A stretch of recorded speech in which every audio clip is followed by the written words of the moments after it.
The auctioneer's gavel came down, and somebody in the crowd snickered. Marcus Hale didn't look up. He was already pulling on his work gloves, moving through the rows of salvage lot items toward the thing nobody else wanted, a hulking, fire-blackened hotel safe that had been dragged out of the ruins of the Carver Grand, a mid-century motor lodge that had burned to its foundation 18 months prior. The safe sat apart from the rest of the estate items like a pariah. Its exterior was warped, smoke-stained to a deep charcoal gray, and one of its hinges had partially melted and resolidified into a grotesque metallic drip. The combination dial was frozen. The door wouldn't budge. "That thing's welded shut," the man behind Marcus said to no one in particular. "He's buying himself a very expensive paperweight." More laughter. The auctioneer moved on.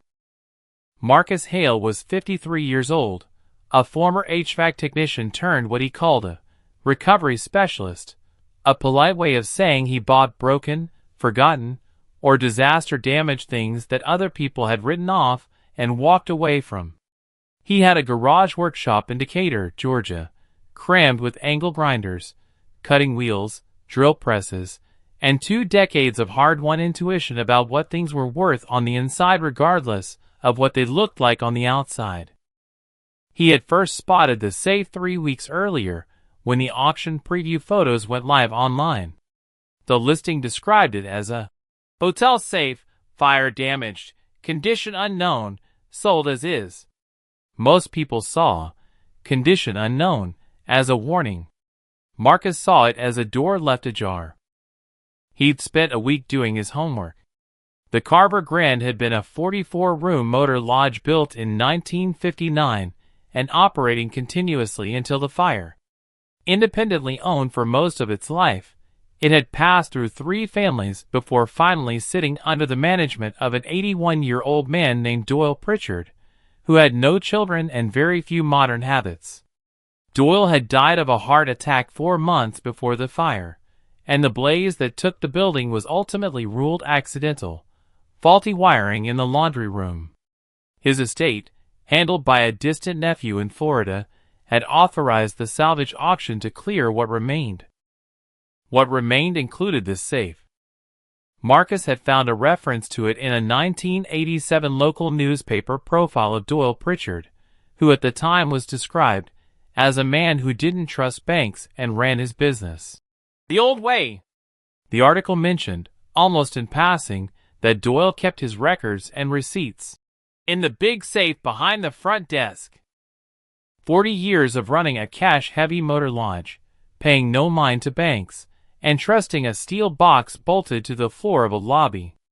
Marcus had done that math more than once during the drive to the auction. $90 felt like a reasonable bet. He loaded the safe into his truck with a hand dolly and 2 ratchet straps, the considerable effort earning him another round of commentary from the remaining auction crowd. It weighed close to 400 pounds. The underside had partially fused to its concrete anchor during the fire, and had to be pried loose before it could be moved. The damage to the exterior was severe enough that the auction house hadn't even bothered listing a manufacturer or model. Mosler built things to last. Fire-resistant by design. The exterior char was cosmetic punishment. The interior could be pristine. He drove home, backed the truck into his garage as the last of the afternoon sun dropped behind the tree line, and got to work. The combination dial was beyond recovery, fused, cracked across its face, immovable. Marcus hadn't expected otherwise. He wasn't planning to open it by combination. What he was planning required patience, a borescope, and a technique that locksmiths and safe technicians call manipulation by feel and geometry. On a damaged but mechanically intact Mosler of this era, the relocker, a secondary security device that fires steel bolts into the door frame when the safe detects forced entry, was a known variable. If the heat had triggered the relocker, the job got harder.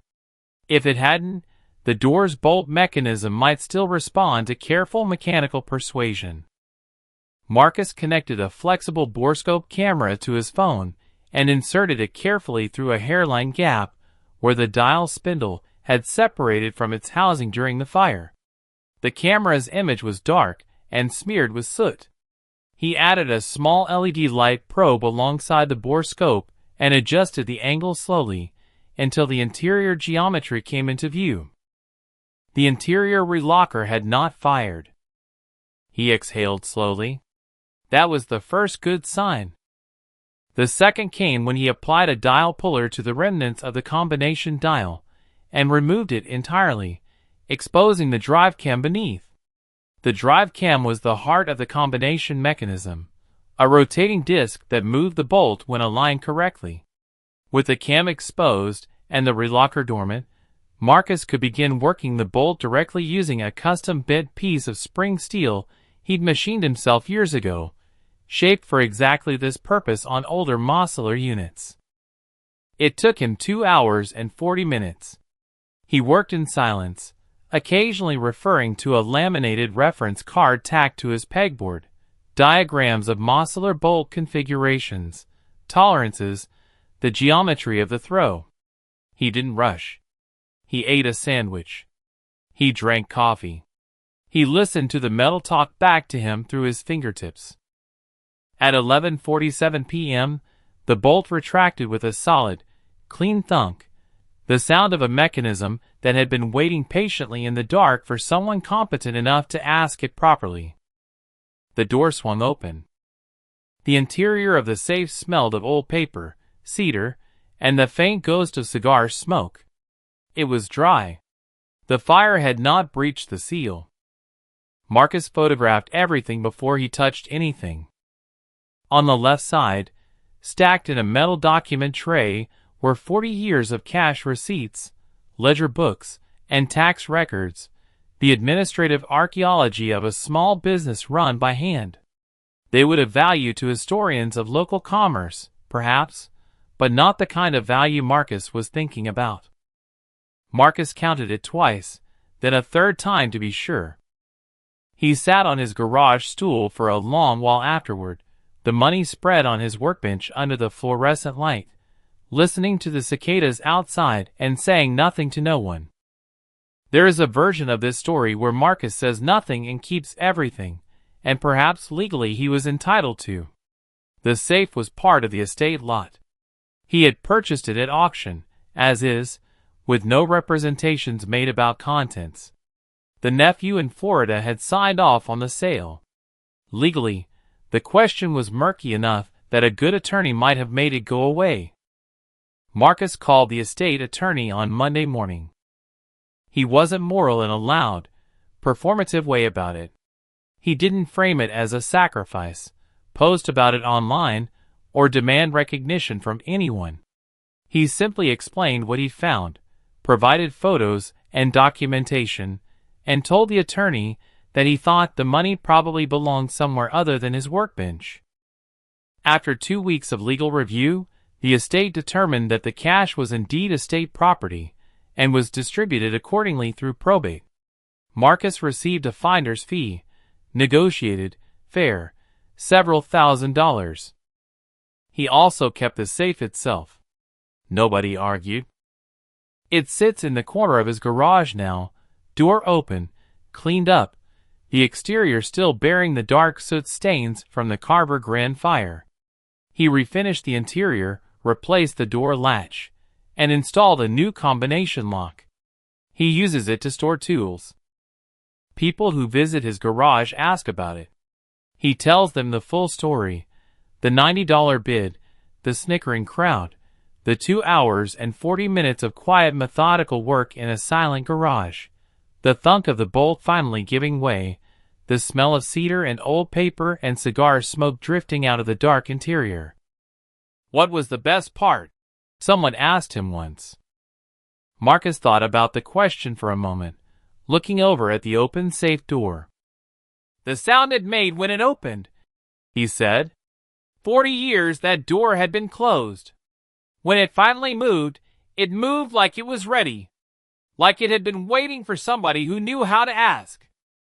He poured another cup of strong black coffee and changed the subject. The auctioneer never heard how it ended. The man who snickered behind him in the crowd didn't either. That was perfectly fine with Marcus. The safe knew. That was enough.